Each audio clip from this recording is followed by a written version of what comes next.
Good morning and welcome to It's How You'll Be Remembered. I am Julie Jones, your host and the CEO of Today's Professionals. And today we have a great conversation in store for you with Michael Cups. He is the founder and host of The Habit Architect, and we are going to be talking about habits. Michael, thanks so much for coming. Well, thank you for having me. It's great to talk about this topic and good to see you this morning. I know this is your favorite topic. I know It is. It is one of my favorite topics. Right. We're gonna dive into some good stuff here in just a few minutes. We've got a good show program ready for you all.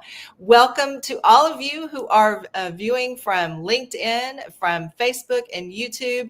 Let us know that you're here in the comments. We want to know you're here. Say hello and be sure and chime in. If you hear something and you have a thought, put it in the comments, chime in, because we want to have a conversation. It's more fun when you're involved and it's not just us talking, although we always have fun when Yes. we talk. Yes, we do. Yes. So we're talking about habits today. And, I always ask the question, what comes first, attitude or behavior? And so does your attitude affect your behavior, or does your behavior affect your attitude? And so I know what I think. I know what I think about this, but I want to hear your thoughts on that. Yeah, I would say you're right. It could go either way, but I think attitude reflects your behavior is the way I would think about it, because that old saying that it grinds on me a little bit. We woke up on the wrong side of the bed, right? Mm-hmm. And if you wake up with that attitude, the rest of your day you've already set yourself up for failure, or at least frustration for that day. If you put that thought in your head the first thing, right? And there are always things that happen to us along the way, and we go, but if your attitude's in the right place, you're going to move on. So. I think that's true. I coach one of my favorite people in the whole world, Suzanne Castle, always says, you got to boss your brain, right? You got to be the boss of this up here. And she's so right. But I have a different take on it too. And I'll tell you where it came from. Sometimes when you're in one of those moods, you wake up in the wrong side of the bed and you're in one of those, what I call victim mentalities, like nothing's going right. I don't feel like, and you get into that mindset where you're thinking these things and you're telling yourself these things. And then maybe they're coming out of your mouth and you're just breathing life into all this negativity that you've got in your brain. If you do an activity that will change your brain, then it kind of flips the attitude. Yeah. And here's where I see this happen. Because I'll get up, and especially in the winter time when it's cold outside, I don't want to get out of bed. Right. And I don't want to go to the gym because it's cold and I got to get dressed and I got to put on, and I'm warm and cozy. And so I don't want to get cold and go to the gym. But when I do, I leave going, I am so glad I did. And then all of a sudden, all of the activity and the behavior that happened to me as I was working out actually affected my attitude. And now I have a different outlook on life. And now I'm better. Yes. So, according to Suzanne, when you boss your brain and you do it anyway, sometimes it can be that cycle of your attitude certainly does affect your behavior, but your behavior then can flip your attitude. Absolutely. And there's training like that. When you think about our law enforcement officials and FBI, Secret Service, et cetera, there's training like that. And it's about a habit system, more or less, because what you need in the case of some tragedy happening, the police officer has to go, not think about that me attitude, but they have to start a system, right? They're trained that the next thing to do is this, this, and this, and this. And you can do that without the extreme event of that. But what it is take that me identity away and put it into a system identity, so to speak. Yeah. Yeah. Well, that's a great example. I'm glad you brought that up. Thank you for that. We talk about habits and we were talking before we went live, what we do in childhood sets us up for life, really, because it establishes belief systems. And, those of us who've ever gone to therapy, we have to peel back those layers and go back to childhood and find this point where this happened. And then we have to, move forward. Yeah. But what we have found, there's research out there that shows, let me pull this up for you. Research out there that shows that in children, when they have a regular routine, such as meal times and play times and bedtime stories, and they just get into a routine, it positively sets them up for success physically. And that means they have better developed brains, they have better sleep duration, they have better language development, and they can control their emotions better when they are in a regular routine, because I think we all need Yeah. structure. Yeah. Yeah. And if there's no boundaries, there's no structure in our life, then we can't go back to what's true. We're just floating around doing whatever we want. We're not creating those habits. And so those habits then of regular routines will then carry over as we grow into adulthood. And now we know, and you can speak to this too, that regular habits are really what creates success. Absolutely. It's an interesting thing because we are how we grew up. That is the behavior we know. Now we may get away from it at times. And by the way, for those that didn't grow up in a good setting, they can change that too. Absolutely. But it is about the routine. You said the word a couple of times, and it's a really important thing, is set a routine that's going to put you in a place to be successful. And whether that's your sleep patterns, your work patterns, your family time, etc. Once you get that routine set, you're going to be more successful. Even though it may not seem that way from when you start, because it may be, counter to what you've spent thousands of hours doing a different way. But once you kind of get that routine set and you follow that system, you're going to find that you just have more time to do the things you want to do. You're going to have more success. It just kind of compounds. We all know it compounds if you do the little. Oh yeah. So 100%. And you can change habits, but it's hard. It is hard. Habit. And how long do you say it takes to change a habit?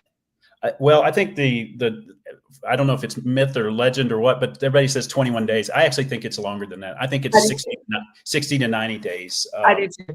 Yeah. Just because it's easy to stop after 22 days, right? Yeah. And we're going to talk a little bit about how do we make habits that stick and stuff like later. But there's elements in our brain that will allow you to stop. And so you just got to keep with it. And I put things in my habit tracker that's been there for a year, and I leave it there because it's a good reminder for me to stay consistent. Right? To stay consistent. Yeah.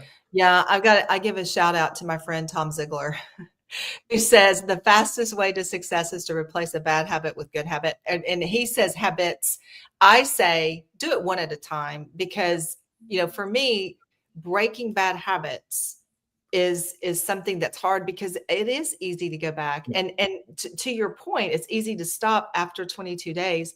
There is a meal program out there that I found just by playing with my diet that is the perfect meal program for me, because nutrition is not a one size fits all thing, right? Exactly. Yeah. Foods that I can eat are not good for you. Foods that you can eat, not good for me. So you've got to play with your diet enough to know what makes me feel good. And you have to stay with that program for at least 30 days before you start to see the full results. Yeah. So there's a program out there called Whole30.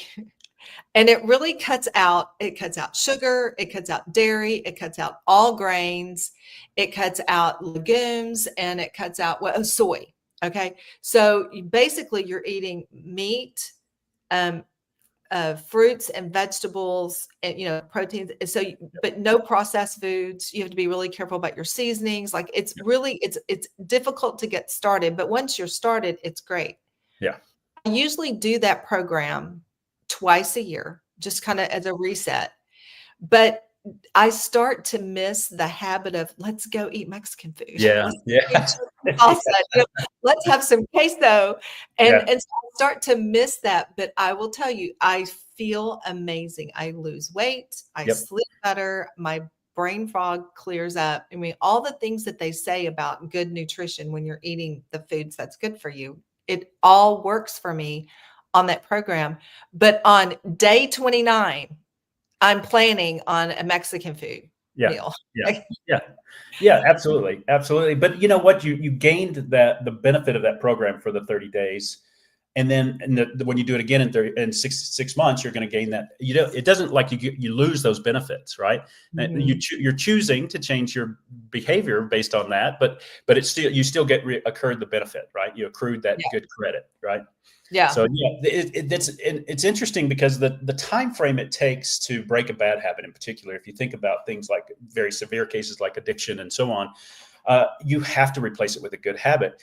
And because if you don't, what are you going to do at that time? So if your bad habit was, let's use an extreme, drinking, for example, and you always used to stop by the pub every evening after you left work, you need to Yeah. replace it with something that's different, because if you just Right. fall into the same pattern, it's too easy to break.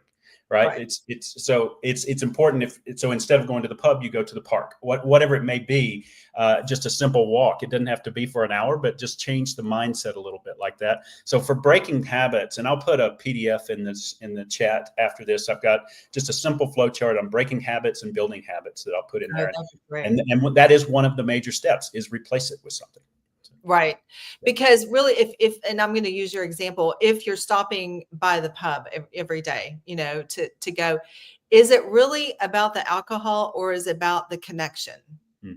with other humans? I mean, Yeah. could you pick up golf? Could Yes. you, do something else where you're around people? Yeah. Because it's not, but I say that, and there are people out there who are physically, I mean, Yeah. addiction is different. So it's different for everybody. But what I'm saying is, think about why you're really going to the pub, Exactly.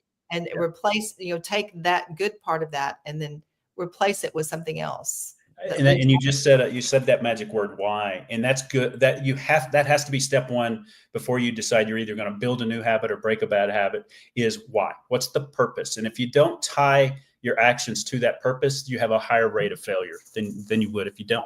And it's just as simple. If you want to be healthier for your family, if you want to, get a new job down the road, you need to do certain things now to get there. You have to have that why and that purpose. Otherwise, it's just something that you've put on your list. It's like that ever long to-do list. It's just another thing. If you tie it back to your values, then you've got something to start with.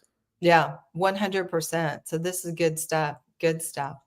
Yeah. All right. So let's talk about habits in relation to high achievers. Yes. Um, Yes. Yeah. So we know that high achievers are pretty strict on habits and schedules, and really decision fatigue, right? Yeah. They reduce the amount of decisions that they have to make. Yeah. Can you speak to that a little bit? Yeah, when I work with high achievers or people that want to be there, I know I'm simplifying it down, but it allows us to go into the details of each of one.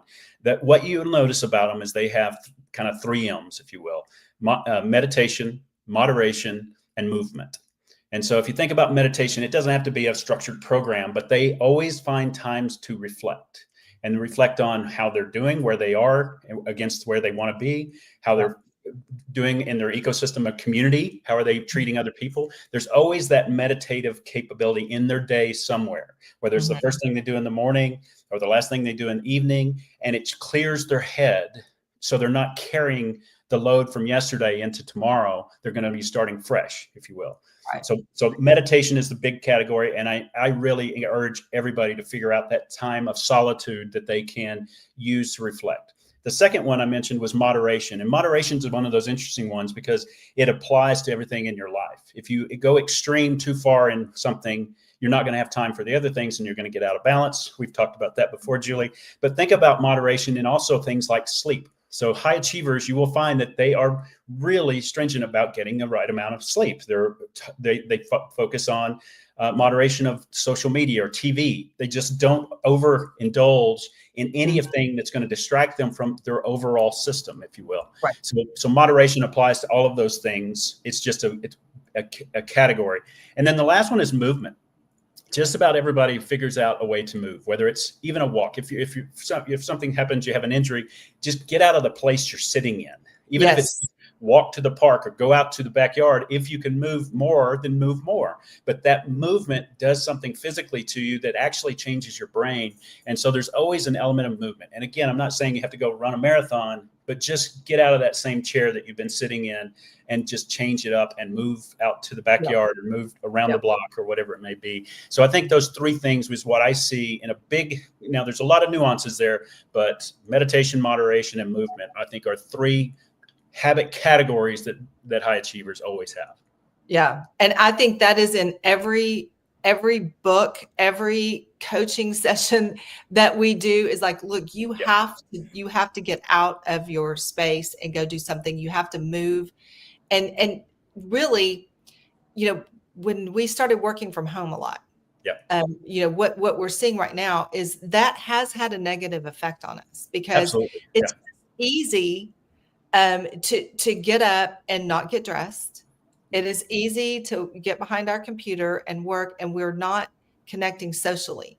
Yeah. And so people are saying, go get a shared office space, go to a coffee shop.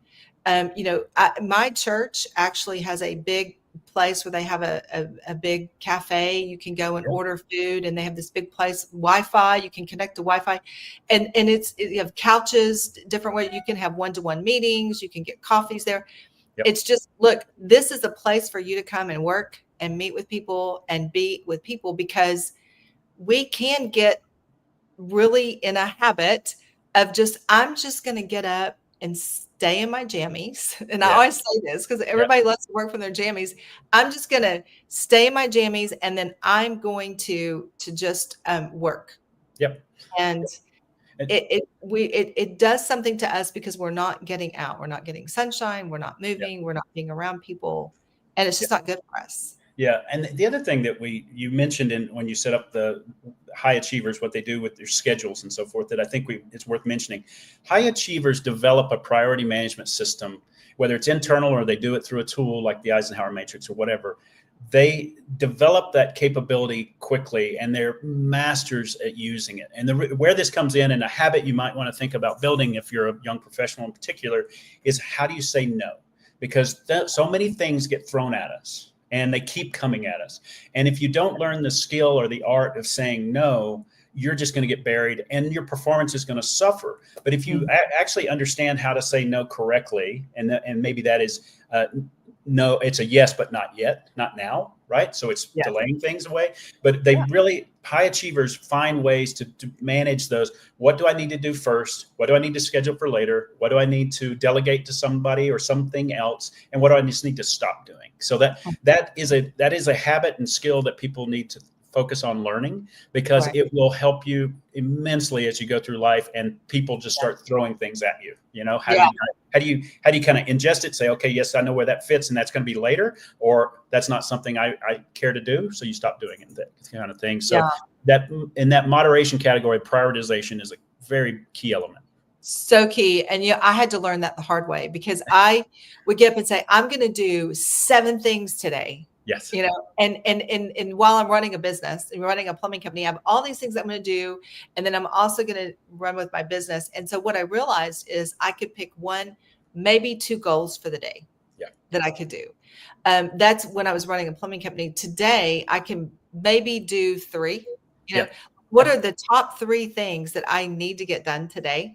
And then those are going to be my priorities. If I get anything else done, it's icing on the cake. But that prioritization and the realization that I am not superhuman. Yes. I can't get 7 or 8 things done today. Otherwise it's going to stress me out. It affects my sleep and all the things. So that's good stuff, Michael. Thank you. Absolutely. That quality versus quantity question. Yes. So let's talk about creating habits that stick. Yeah.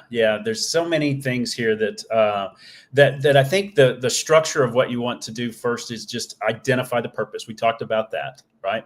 And then the other thing you want to do is make it obvious. Make that habit obvious. Let's say you want to start a habit of drinking more water, a simple task like that we all know we need to do, but we don't do. So simple, make it obvious is if you have a coffee pot and you always have 2 cups of coffee in the morning, put your water bottle right by the coffee maker. So you fill it up before you walk out the door. Things like that. There's all kinds of cue-based things that you can think about that you can make it obvious. I think in Atomic Habits, James Clear said, if you want to take up running, put your running shoes by the door, right? Or by your bed, whatever it is, to make it obvious. So those cues are really helpful, and tie them to something you're already doing. So it's not going to be out of sight, out of mind. It's going to be obvious. the next step would be kind of make it easy, right? Start small. You can't run a marathon today, right? But you can run a marathon if you start today, and you just have to go. So make it easy and consistent. That's the key thing. So let's say you want to start doing more reading. You want to read a book a week or whatever the frequency is. Well, you can't necessarily read a book today. So start with a paragraph. When you pass a paragraph, go to a page, go to 2 pages and get there. So make it easy for you to adopt that habit. And then the next thing would be make it attractive. And make it attractive is simple as rewarding yourself when you do a good job. And sometimes that is just a simple affirmation that I did a good job today. Sometimes it's give yourself a physical reward so you can see those streaks. When you make five days in a row, you reward yourself somehow. Yeah. And then the last thing, and the only way to do that is kind of track that. Just keep a tracker, whether it's on a mobile app. We have One Time Bandit, but you can also do it on paper, not telling you where to put it. Just track it, because if there's something mentally that happens if you see the 5 days of the week and you've got a check mark in all 5 days, that makes you feel good. So that's kind of walked through a process there. I went through a lot of those. Let's dig into any of those that you want to talk about. Yeah, this goes back to childhood. And because I come out of education, so we go back to when we first started, right? The habits that you set up with children really set them up for life. And what you are saying is you're showing how you do it in the adult way. But I'm going to go back to children.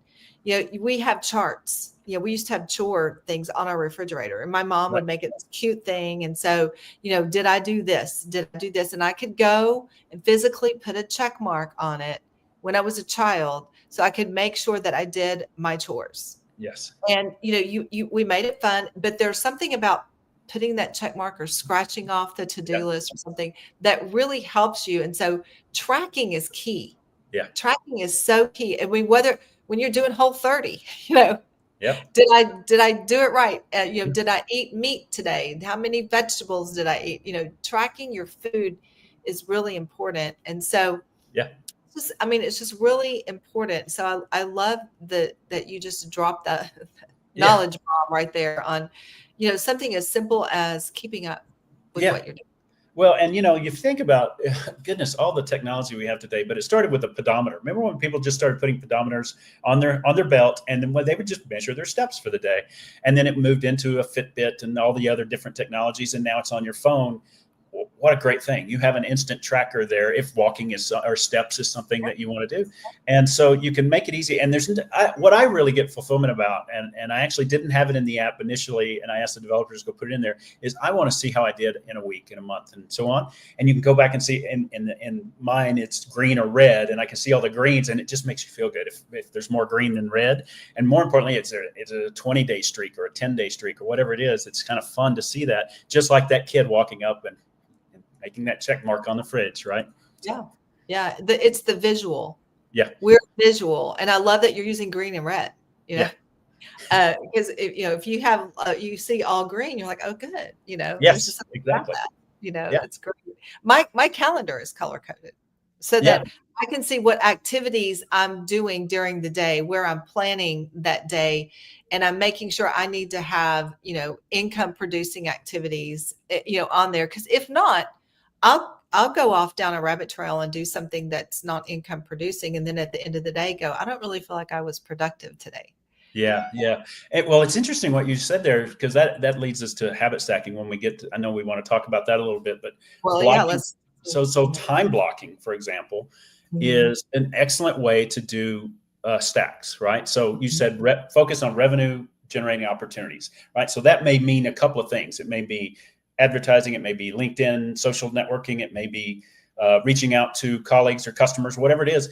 And so if you block the time on your calendar and then you stack that, say 10 minutes of LinkedIn, connecting with your network, and then 10 minutes of outreach to your customers, that is going to make you more consistent. And then that color code on your calendar that says it's green for money, maybe, then that's the time that you need to be more focused on money. And those are the habits that you put into that category. So the reason I say stacking is because it's so powerful that you can do multiple things. So let's just take LinkedIn as a social networking tool that is business oriented. Well, there's a couple things in there, right? There's outreach to new people that you want to connect with. There's commenting and engaging with your current network because you want to let them know you're around. And the third may be your own posting, your social post of sharing your knowledge, right?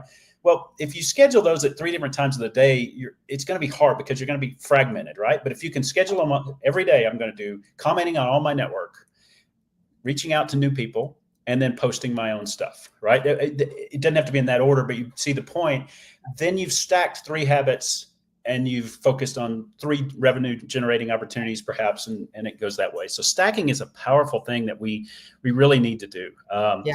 And it goes back to that childhood routine, because once you set that routine, you're not going to have to think about it after a while. You do those 3 things every time. So. Yeah. You know, as you're saying all of this, because this is what I do, right? I mean, my social media to me is something that I use to communicate with people. It's a great way to communicate with people, but you can get caught up, in that. Set a timer for 10 minutes of commenting or whatever it is you want to do, because I can go down the rabbit hole. Yeah. And just, and then the next thing I know, it's an hour has gone by and I'm like, oh my gosh. Yeah. But that also goes back to a habit that you talked about in the morning, or, the meditation and the getting your mind right. Yeah. Part of that has to be planning your day, because you said you've got to block the time. Yeah. Well, you have to take time to look at your day and say, I usually do, you can block time every day for this activity, but sometimes you might be speaking or you might be out of town. Like right now, you're out of town. Yep. There are things that can mess that calendar up. So are you taking time every day to say, what do I have to do? Where am I going to fit it in? And because you have regular things that you do every day, and then you have projects that come up. So that planning time, I think, is a habit that we spoke of early, but I think it's going to come back now to say, this is something that we really need to do. Yeah, absolutely. And I think that is exactly the point of it. It's not so much that every minute of your calendar is taken, right, or accounted for. It's that you've planned out what you're going to do today, and what at the end of a day you can look back and say, that was a good day. That was a good day. And that's an important element of it. So sometimes it's blocking. I loved the Microsoft when they put on focus time, and you could say, just put focus time on my calendar. Well, but it was interesting, because then people started saying, well, I saw you were in focus time, so I just took that time and booked a meeting. But the concept was the right concept. It just didn't work in practicality, because people are self-important, right? Their time is more valuable than yours, I guess. But the point being is, when you think about your day, you should think about it almost in stages. When are you going to take care of yourself? When are you going to take care of your business? And when are you going to take care of your dreams? Whatever that may be. And you just need to sometimes take breakfast is yours. That is your personal time for you, for example. I'm just using that. But you just need to make sure that you're doing that. And it's not about the time on the calendar as much as the phase of the calendar that you need to make sure you have balanced. Yeah. So good. This is so good. You have so much knowledge about this, and I'm kind of a professional development, personal development junkie. So I always love talking to you, and to find out little tips and tricks that I can do to help improve my life as well.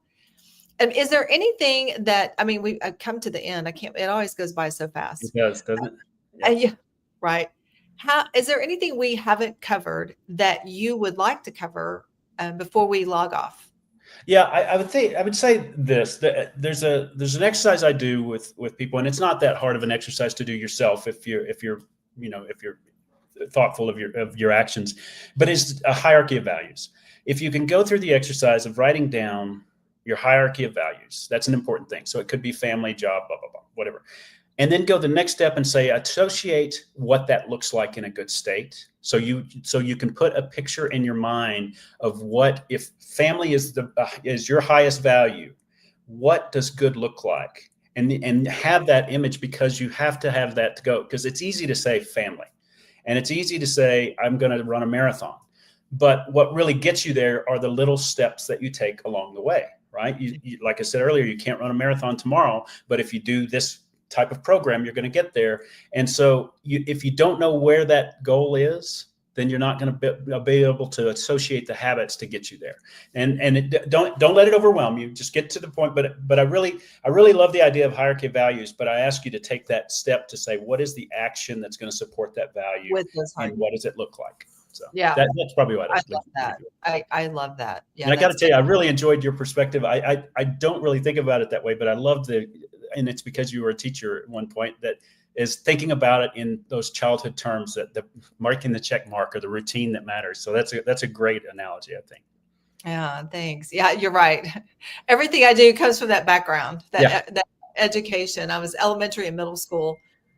So we also developed thick skin when you go to middle school and teach. You Yes. really Yes. Yes. you Yes. develop that thick skin, because they'll say anything. They have no filter. Well, exactly. And you know develop- what? The sad thing, if you don't mind just a minute, is don't Yeah. beat yourself up too much. There's social media has also put these just crazy objectives. I was talking to a young lady yesterday who said she wanted to change all these things and do them now. And what I had to do is talk her off that ledge and say, you can't do it all now, and you can't do all those things at once. So just get on the path, and don't let other people's opinions pull you back and think you have to be there immediately. Just start the journey. Exactly. Oh gosh, that's so good. So good. Good to Well, see you, Judy. You too. Before we log off, I always like to ask, the name of the show is "It's How You'll Be Remembered," Oh. because I used to say it's not just etiquette; it's how you'll be remembered. And I think that that's really important, because it goes to your image and to your legacy. Yeah. So how will you be remembered? Well, that's a good question. And there's some, I would have probably told you 10 years ago, I'm a successful business person. And now it's not really that. It's that I learned something from Michael. I learned something that helped me. So if I can get there and people can remember that way, I would be very proud. So. You have such a servant heart. Yes. And I think that's a great way for you to be remembered. Yeah. Michael, it is always great to talk with you. Thank you so much for being with us today. And thanks for everyone to watching. Be sure and comment.